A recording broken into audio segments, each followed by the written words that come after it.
नमस्कार,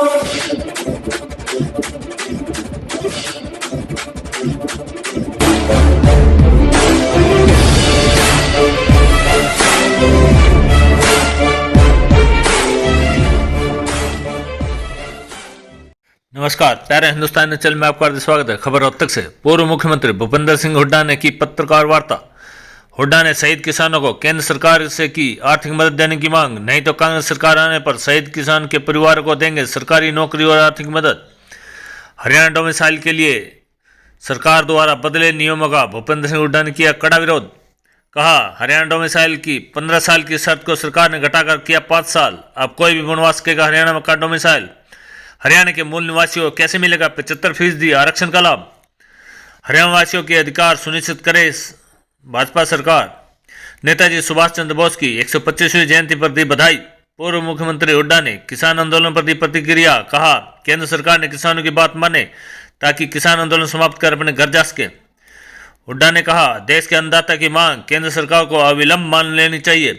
हरियाणा के पूर्व मुख्यमंत्री एवं नेता प्रतिपक्ष भूपेंद्र सिंह हुड्डा ने किसान आंदोलन में केंद्र और हरियाणा सरकार की भूमिका को हिटलरशाही रवैया करार देते हुए आड़ा हाथों लिया है। शहीद किसानों के परिवार को आर्थिक मदद न देने और हरियाणा डोमिसाइल के लिए सरकार द्वारा किए गए नियम में बदलाव की भी कड़ी आलोचना की है। वे शनिवार को रोहतक स्थित अपने आवास पर पत्रकारों से बात कर रहे थे।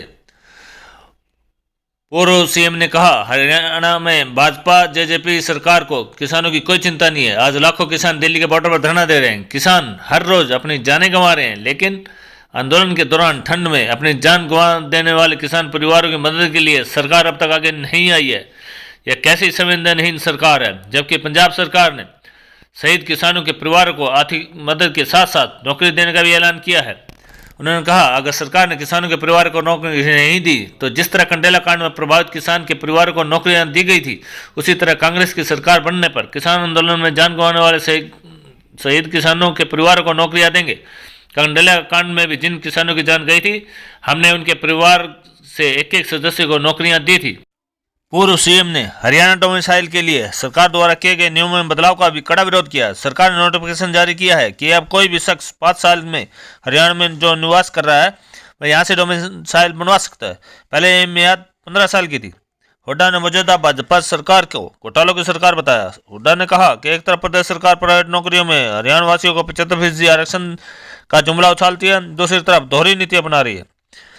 हुड्डा ने कहा, हम अन्य राज्यों के लोगों के खिलाफ नहीं है, लेकिन हर राज्य सरकार का दायित्व बनता है कि वह पहले अपने प्रदेश के लोगों के अधिकार सुनिश्चित करे। देश के कई राज्यों में स्थानीय निवासियों को नौकरियों में प्राथमिकता के लिए नियम बनाए गए हैं। ऐसे में हरियाणा को भी यह करने का अधिकार है। उन्होंने कहा कि कांग्रेस सरकार के दौरान हमने प्रदेश की उद्योग नीति में हरियाणा वासियों को नौकरी में प्राथमिकता की शर्त रखी हुई थी। पूर्व सीएम ने कहा, उस वक्त प्रदेश में बेरोजगारी दर बमुश्किल 2.8% थी, लेकिन आज हरियाणा पूरे देश में बेरोजगारी के मामले में पहले पायदान पर है। CMII यानी centre for monitoring Indian economy के आंकड़े बताते हैं 2019 से ये लगातार हरियाणा बेरोजगारी में टॉप पर है। दिसंबर महीने के आंकड़ों के मुताबिक प्रदेश का युवा आज 32.5% बेरोजगारी दर झेल रहा है। इसका मतलब है हर तीसरा हरियाणवी बेरोजगार है। रोहतक से हर्षित सैनी की रिपोर्ट। नेता सुभाष चंद्र बोस का जन्मदिवस है। उस पर पूरे देश को मैं हार्दिक बधाई देना चाहता हूँ। नेताजी ने सारा जीवन देश की आज़ादी के लिए संघर्ष किया। INA बनाई, इंडियन आर्मी बनाई और एक नींव रखी और पूरा देश आज उनको सत प्रणाम करता है। आज जो किसान आंदोलन चल रहा है, कल उम्मीद थी काफ़ी कि मामला जो है उसका कोई ना कोई रास्ता निकलेगा। इतनी ठंड में 60 दिन से किसान बैठे हैं और कई जानें भी जा चुकी। तो उनसे केंद्र सरकार से यही मेरा है कि भाई इसको किसानों की बात मान लेनी चाहिए, क्योंकि ये जो कानून है 3, ये किसानों के हित में नहीं है। ये किसानों के, और खाली किसान नहीं, उसका असर जो मिडिल क्लास होगा क्या होगा। ये जब किसान की फसल आएगी तो सस्ती बिकेगी और फिर जो बड़े बड़े कॉरपोरेट हैं जो बड़े बड़े गोडाउन बनाएंगे वो उसकी वो होर्डिंग करेंगे और फिर डिमांड एंड सप्लाई के हिसाब से कीमत बढ़ जाएगी।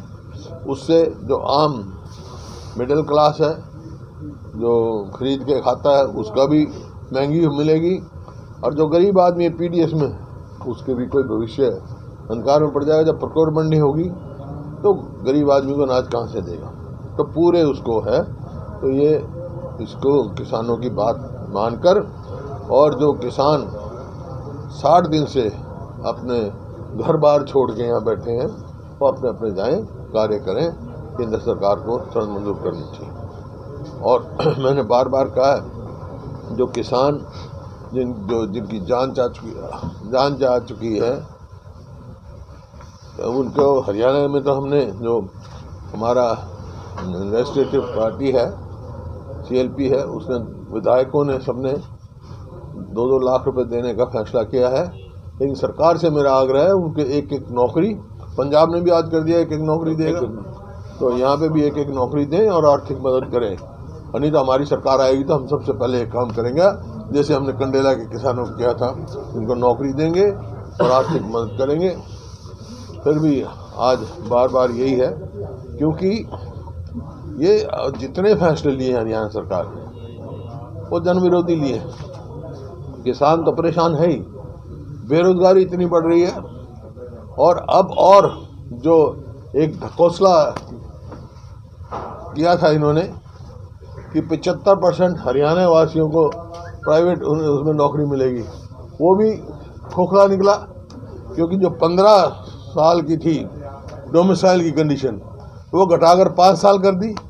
इसका मतलब यहाँ के जो बैकवर्ड क्लासेस हैं, यहाँ के जो दलित हैं, उनको तो कहाँ रहेगा, तो फिर 5 साल में तो कोई भी आएगा बन जाएगा, तो यहाँ के निवासियों को कोई लाभ होने वाला नहीं है। ये जो आयु घटाई है डोमिसाइल में, तुरंत सरकार को ये फैसला अपना वापस लेना चाहिए, ये हरियाणा के लोगों के हित में नहीं है। सर, जिस तरीके से कल सिंधु बॉर्डर पर एक युवक को पकड़ा गया है और उसने कहा है कि 26 तारीख को कुछ किसान नेताओं की हत्या करनी थी और उसमें कुछ पुलिस अधिकारी भी हुआ, तो किस तरह? देखिए, ये इस बारे में तो कुछ नहीं है, वो तो जांच का विषय है, इसको गहराई से जांच करना चाहिए। कोई ऐसा वकवा हो तो बड़ा नुकसान होने वाली बात है, बड़ा हाँ बातचीत चल रही थी क्योंकि ये जो आंदोलन चल रहा है ये बिल्कुल शांति प्रिय है, और आपका अहिंसक इंसान ही होने दी किसानों ने, अहिंसक। अब भी उनके बार बार यही बयान आ रहे हैं, और मैं इस बात की, मैंने तो अपने जीवन में ऐसा आंदोलन इतना लंबा देखा नहीं, कोई वो नहीं है। और वैसे भी मेरा किसान भाइयों से भी ये है, शांति कायम रखें, क्योंकि किसी भी आंदोलन का सबसे बड़ा हथियार अहिंसा होता है। अहिंसा रहेगी तो उनका बड़ा हथियार रहेगा ये।